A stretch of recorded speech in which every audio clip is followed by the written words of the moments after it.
He's just so excited. Look at him. Okay. Hi everyone, welcome to episode 4 of Ramble.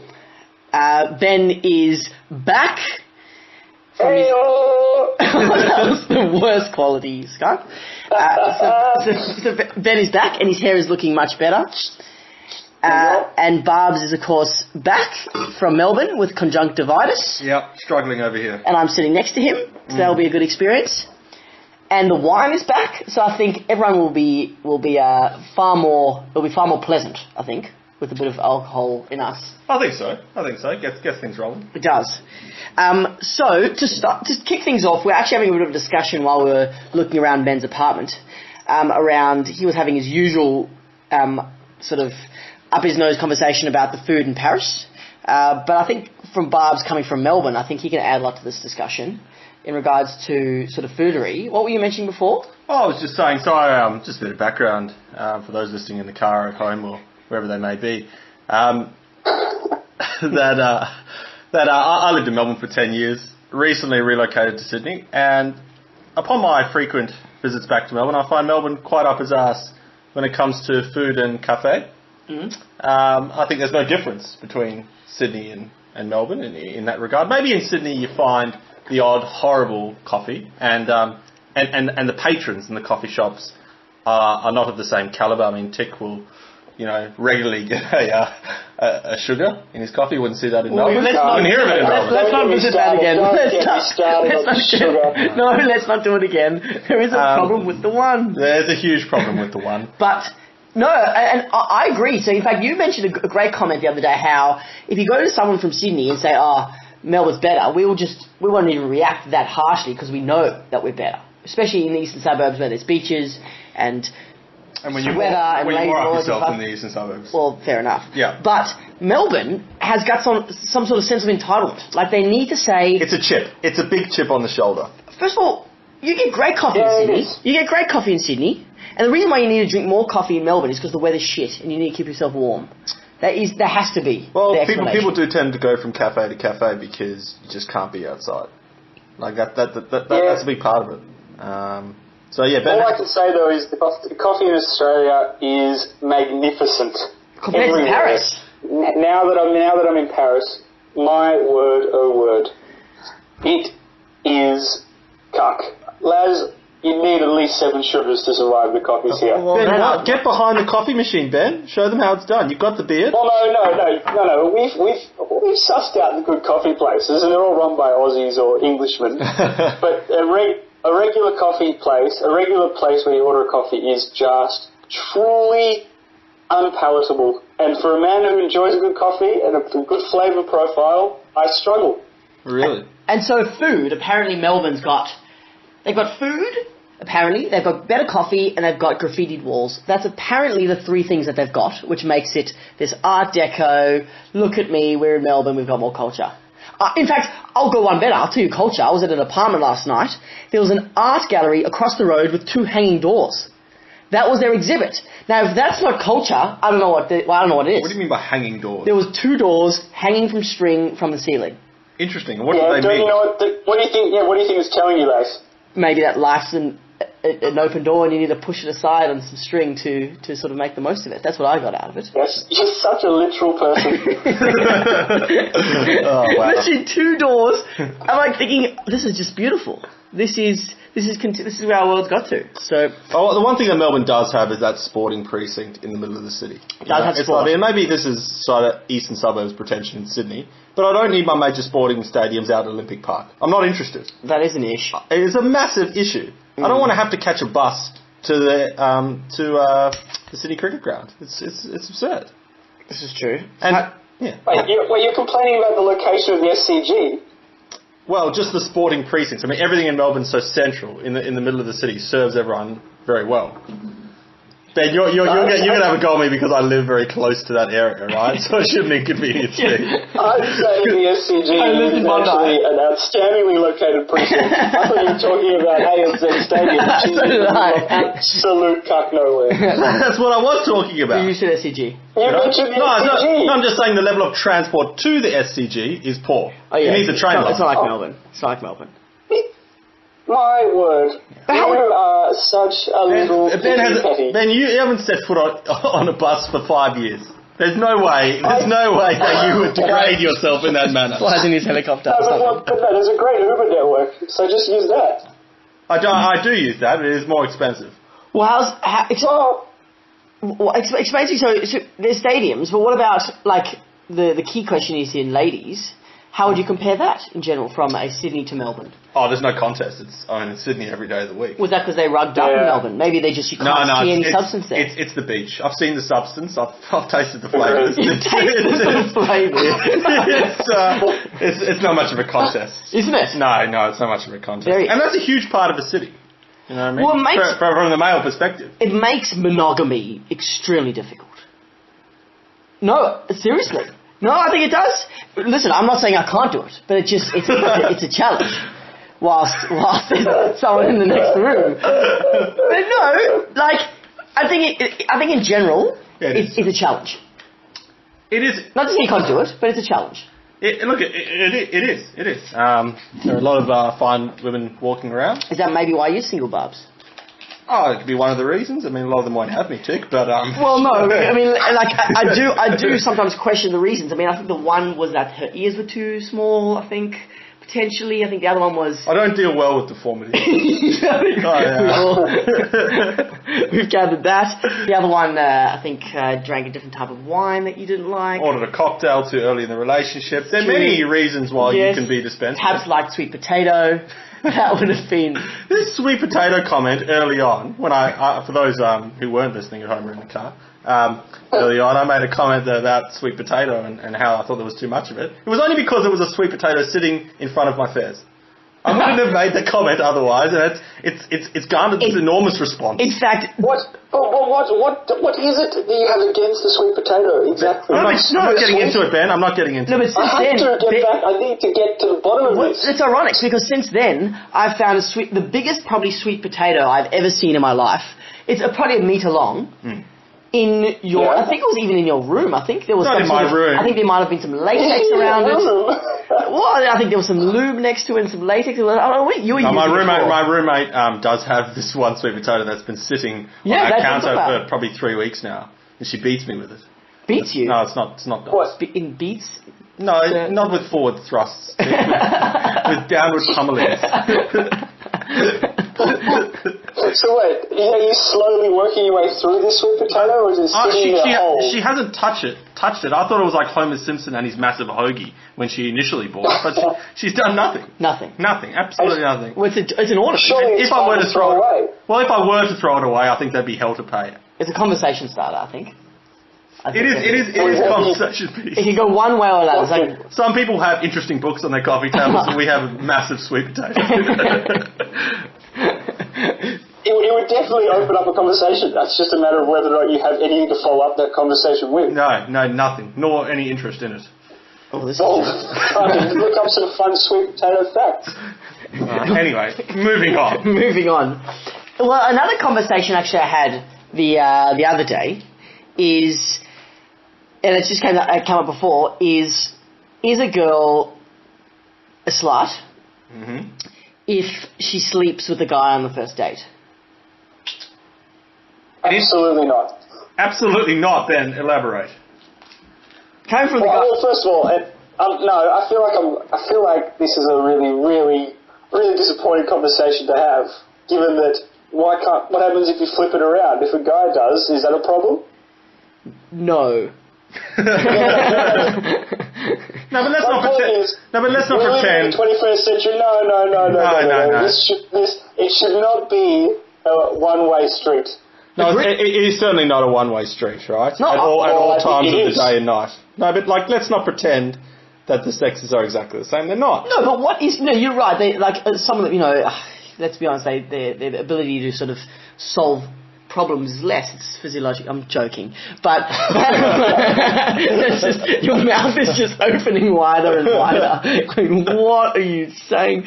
No, but why can't two adults who enjoy sex, and if there's some sexual attraction, I'm not talking about the context of messaging on Tinder and saying come over to my house and let's fuck, but If you Going go out for a for drink, a drink. go for a drink. There's sexual attraction. You're both adults. You have sex. It's enjoyable. You could do whatever you like in there. Explore, experiment. Why does that make you a slut? I don't think it necessarily. The way you described it makes them sound like a slut. I like how you looked at Gemma when we're having this conversation. You just look up and... No, she's... Oh, okay. I'm alone. Oh, of course you are.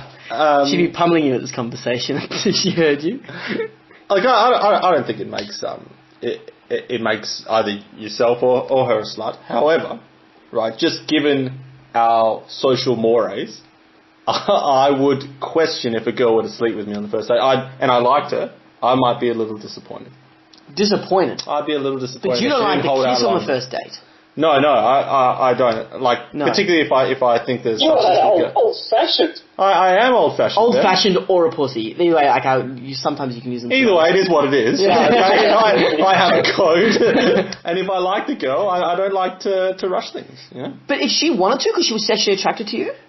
Yeah, no, I mean, of course. And what happens if she pulled out a toy and said, I want you to use this on me?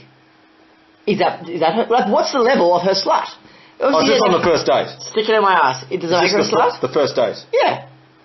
Yeah. Why? Well, Why is the ass different to the puss? No, it's just the level of experimentation. It's the level of experimentation with... Not family. It's the level of experimentation with someone you don't know. Normally those things are reserved for a more comfortable situation, you know? So if you and, when you and Ben have engaged in that sort of aspect, I haven't questioned it. I was on the beach. But you shouldn't, because we use sweet potato. It loosens well. Everything ties back to the sweet potato. But is there a level? In fact, it comes at a good time. Sexpo is 2 weeks away. Interesting. Big times in Sydney. And, yeah, that's the event of the year. Mm-hmm. And I find myself wanting to go. Well, it's the launch of the Big Ben. The Big Ben? Yeah, the Big Ben at Sexpo. Ben's thrown himself out there for a moulding, and we're all very excited. I hope. I've actually I'm flying back in a few days for the fitting, just to see how it looks. Fitting the crooked right look. That's right. No, it's the crooked right, sort of with an upward inflection at the end. I did go, I went to... Would you call it a flurry, Ben? I did go to a sex shop in all places in Melbourne. Actually, when I was there for work. I was there for work. I'm sure you're there. Yeah. I'm in a sex shop. There is a moulding of... Yes, there's mouldings of dicks. There's a moulding of two things that surprised me. One was a horse's penis. A horse's penis. I'm not sure if you've ever seen it, but it's sort of like dangly and a bit squarey. No, I can't say that. Well, you're an idiot. You obviously been living under a rock. I've led a shelter. Yeah, clearly. And a fist. Wow. A fist. And it was I'm not sure if it was to scale. It's hard to tell sometimes when you're looking at the fist. But there was a fist. And so... Quite confronting. Very confronting. Like, is that slutty? She pulls out a mould of a fist. On the first date? Well, forget the first date. No, Sex I is still the same stand first... by no. It's fine. It's fine. A nice... Okay. Well, look, I don't know. That sort of stuff when you know each other a little better, I think is, there's a conversation to be had. But on the first date early on, wow. I mean, that is confronting. You know, Tick, how would you respond if you were confronted with a fist on the first date? He'd say, put it anywhere. I'd say which hole. But still, I would go, I think, yeah, maybe there is a limit. I think so. Upon reflection, maybe we've gone to a bit of extreme. But if we just finish at the sex, then I don't reckon she's a slut. Okay. Here's a question for you. No, I'm actually not going to ask that question. There are limits to this podcast. I've talked about anal and toys and horses' penises. Surely you can ask this question. Nah, but it's like big data. You can't readily identify someone from a conversation that you're going to have, you know. I don't want to breach privacy laws here. So anyway, let's carry on. Oh, no. Okay. Yeah. All right, well, we can work that out for the next podcast. Sure, we can. I'll twist your arm. But that's essentially... So, okay. And what is your perspective of women in Paris, Ben? Yeah, no, interesting. Underarm hair. Interesting. Underarm hair. Yeah. Is that a thing? I think so. Yeah. You think so? Yeah. Sydney's better. Sydney's just... and they all smoke. Everyone smokes here. Well, that's a good question. I mean, would you ever date a smoker? That's a game changer. If she was nice, fisted on the first date, did all that sort of good stuff, and then smoked. No, I couldn't handle it. In fact, I've actually dated a girl who was a smoker and implored her to... It was either me or the cigarettes. The cigarettes. What one? No, that's because you probably didn't kiss her on the first date. No, this was down the road a little bit. She'd assessed both options and and made a lifestyle choice. Whoa. Yeah. That's big. I've never been so close to vomiting mid-kiss when you could taste that smoke. The ashtray. The ashtray. And I don't get why people do it. We had some people over staying here, and I won't say who, but she was 18. Don't shut up. Anyway, it was a friend. She was 18, and she was smoking. And I said to Rob, who's my housemate, in what context now are you 18 and growing up where cigarettes? Where was she from? England. Okay. But what? That's it. She's aware of the health concerns. You know it's not good for you. You know no one likes it. You're not allowed into any bar or club. Yeah. You're a social pariah. I don't understand why an 18-year-old would do that. I don't know. But see, we're coming from a point where in Australia it's been like rammed into us a decade that smoking is bad and it's uncool and blah blah blah. In Europe, France particularly, it's like it's still cool to smoke. Like it's clearly like it's just people do it and they don't the message they get across, so they don't care. They don't think about it as much. Whereas in Australia, it's like it's odd when someone smokes. It's true. Like in South America, it's exactly the same. Or in the Middle East, everyone smokes. So these health concerns, have not permeated, the far reaches of the world just yet. Dude, but then you smell it, and their teeth are black. It's grotty. Yeah, it's not good. It's not good. In fact, what about snus? Snus, lads, would you do some snus? I'll do some snus. You do snus? I don't know what snus is. Snus, it's the most effective way to ingest tobacco. We were in Israel. It's and I took some snus. It's like a tobacco in a bag, and you put it up in your upper lip. Put it up in your upper lip. They do a lot in Sweden, and I've never I've taken stuff, and I've probably hallucinated more with snus. Little Laz was in a whole other planet. It was magnificent to watch. Burning my mouth. He stripped down into his jocks. He had the snus in and he was just wandering aimlessly around the hostel, whining, trying to vomit. It was horrific. Excellent. And it's still helping me. The guys are taking pictures. Yeah. I expect nothing less. Over the toilet. I expect nothing less. Ben, have there been any? Has there been any nude shower photos in Paris, in gay Paris? For those of you who don't know this, Ben has a habit when he is heavily intoxicated of passing out in the shower nude. Oh yeah. I think a strong history there, Ben. No, there's a portfolio of events that have really... I will say very tasteful photos though. They all seem to be very, very tasteful. It's almost like what should be in these galleries. I'm thinking just man and shower. It's like you could have a conversation around what that means. Yeah. It's like, is it depression? Is it hope? I think it's bottom of the barrel stuff, really. I mean, or it's like a drug education type thing. This is what can happen, kids. The shower is the last bastion of hope when a man is broken. When a man is broken, he needs hope. And I get in the shower and I hope and pray that it'll all end soon. And inevitably, I don't lock the door. And it's the photographs. And his wife photographs it. The showers are absolutely magnificent. Is the shower on? Vomit. Of course it's on, and then I vomit into the grill, so I just can push all the chunks down into the... Well, that leads us to another interesting topic. Is this acceptable? So recently, I've been made aware of certain roommates that live together, and one of them... His name's Robert, and he's my roommate. Okay, mention names in this context. Robert pees in the shower with frequency. And he maintains that all pipes are the same, and that's okay. But I think when you live with someone else, I just don't think it's... And it's a grill, right? He goes, I pee directly into the drain so there's no splashing. I go, it's not a hole. There's grills. There's splash packs. What's your concern? That I'm standing in urine, Ben. That I'm standing in urine. Do you like to stand in urine, mate? Would you like me to walk you through the mechanics of a shower? It's running water flowing consistently. I don't think he finishes his shower. No, there's a turns off the water and then pisses into the drain. There's surface residue.